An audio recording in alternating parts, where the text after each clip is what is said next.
जरा सोचिए, एक ऐसा इंसान जो बस जंगलों में भटक रहा है, जानवरों का पीछा कर रहा है, जिसका कोई एक ठिकाना नहीं।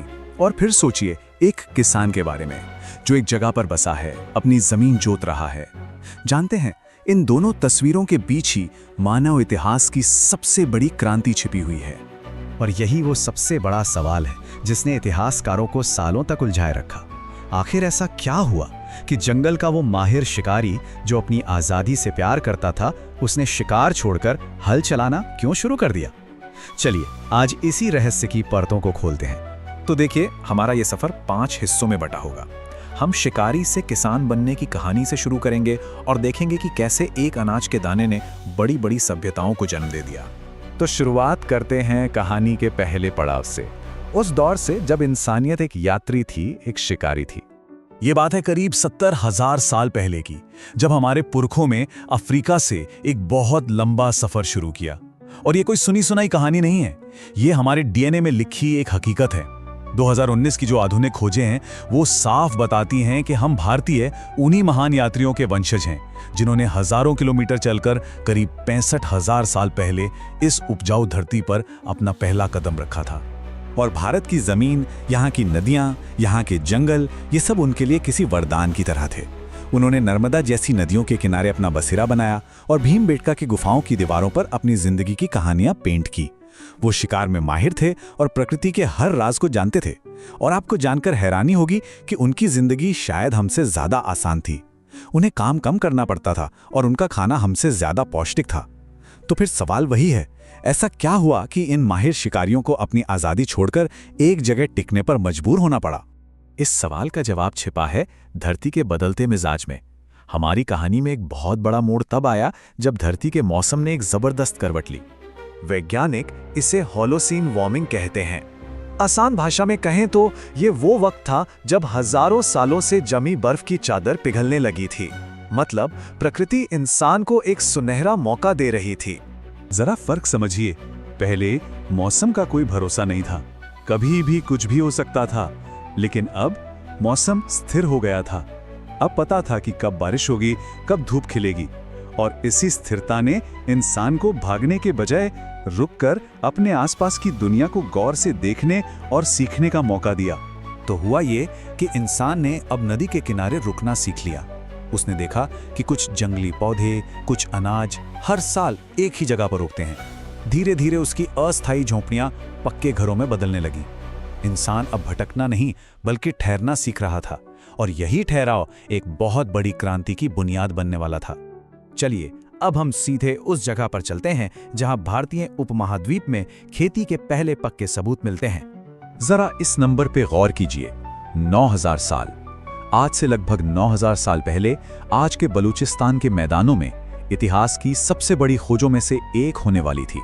साल 1974 में जब पुरातत्वविदों ने यहाँ खुदाई की तो उन्हें मिट्टी के बने घर मिले, अनाज रखने के लिए गड्ढे मिले और सबसे बड़ी बात, गेहूं और जौ के जले हुए बीज मिले। ये सबूत चीख चीख कर एक ही कहानी बता रहे थे कि इंसान अब सिर्फ जंगली अनाज इकट्ठा नहीं कर रहा था, बल्कि उसे खुद उगा रहा था। मेहरगढ़ दुनिया के सबसे पुराने किसान गांवों में से एक था। और कमाल की बात यह है कि ये क्रांति सिर्फ खेतों तक नहीं रुकी। मेहरगढ़ में भेड़ बकरियों की हड्डियां भी मिली। इसका मतलब साफ था, इंसान ने जानवरों को भी पालना सीख लिया था। जानवरों ने दूध और मांस देते थे और बदले में इंसानों ने जंगली जानवरों से सुरक्षा देता था। कहते हैं कि खेती ने इंसान को सिर्फ पेट भरना नहीं सिखाया, इसने उसे घर का असली मतलब समझाया। अब घर सिर्फ रात बिताने की कोई गुफा नहीं थी, बल्कि वो जगह थी जहां एक परिवार एक साथ रहता था। लोगों ने मिट्टी के बर्तनों पर खूबसूरत डिजाइन बनाना शुरू कर दिया। मतलब अब उनकी जिंदगी में कला के लिए भी जगह बन गई थी। मेहरगढ़ में जो चिंगारी जली थी, वो अब धीरे धीरे पूरे भारत में एक लहर की तरह फैल रही थी। ये कोई एक घटना नहीं थी, बल्कि एक ऐसा बदलाव था जिसने अलग अलग जगहों पर वहां के माहौल के हिसाब से खुद को ढाल लिया। और ये कोई एक जैसी खेती नहीं थी। उत्तर प्रदेश की बेलन घाटी में दुनिया के सबसे पुराने चावल के सबूत मिले, तो वहीं कश्मीर के बुर्जहोम में लोगों ने कड़ाके की ठंड से बचने के लिए जमीन के नीचे गड्ढे बनाकर घर बनाए और खेती की। और दक्षिण भारत में जहां पानी कम था, वहां के किसानों ने बाजरा और दालें उगाना सीखा।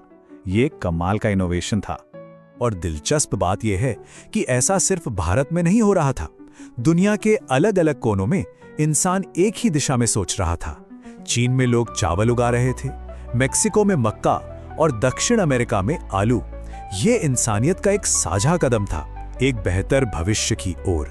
तो अब हम आते हैं अपने सफर के सबसे अहम पड़ाव पर कि आखिर कैसे एक साधारण से अनाज के दाने ने बड़ी बड़ी सभ्यताओं को जन्म दिया। ये सब शुरू हुआ एक बहुत ही साधारण सी चीज से, जरूरत से ज्यादा अनाज, जिसे हम सरप्लस कहते हैं। जब पेट भरने की चिंता खत्म हुई तो इंसान के पास सोचने के लिए, कुछ नया बनाने के लिए वक्त था। इसी फालतू अनाज ने नए औजारों को जन्म दिया। इसने गांव को आपस में जोड़ा, व्यापार शुरू हुआ और यहीं से एक संगठित समाज और फिर एक महान सभ्यता का रास्ता खुला। सोचिए, एक गांव के पास गेहूं ज्यादा है और दूसरे के पास बहुत अच्छी मिट्टी के बर्तन हैं, तो क्या होगा? व्यापार। मेहरगढ़ की खुदाई में समुद्र के किनारे मिलने वाली सीपियां मिली हैं। यहां तक कि प्राचीन मेसोपोटामिया के रिकॉर्ड्स में मेलुहा नाम की जगह का जिक्र है, जिसे विद्वान हड़प्पा सभ्यता ही मानते हैं। ये दो महान सभ्यताओं के बीच व्यापार का पहला पुल था। अब जिंदगी बदल रही थी तो नए औजारों की जरूरत भी पड़ रही थी। जंगल साफ करने के लिए पॉलिश की हुई पत्थर की कुल्हाड़ियां बनी, अनाज रखने के लिए बड़े बड़े मिट्टी के बर्तन बनाए गए और हड़प्पा मोहनजोदाड़ो में मिले विशाल अन्न भंडार, वो तो इस नई तकनीक का सबसे बड़ा सबूत है।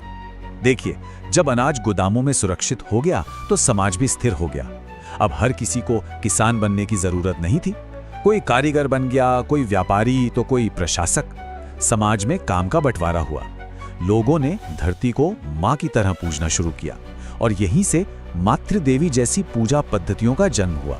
शासन, समाज और संगठित धर्म, सबकी नींव यहीं रखी गई।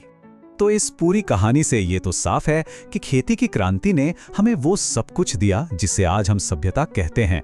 हमारे शहर, हमारी कला, हमारा समाज। लेकिन एक सवाल है जो सोचने पर मजबूर करता है। जब इंसान ने एक जगह बसने के लिए अपनी आजादी से भटकना छोड़ा तो उसने पाया तो बहुत कुछ, लेकिन उसने खोया क्या? इसी सवाल के साथ आज की ये चर्चा यहीं समाप्त करते हैं।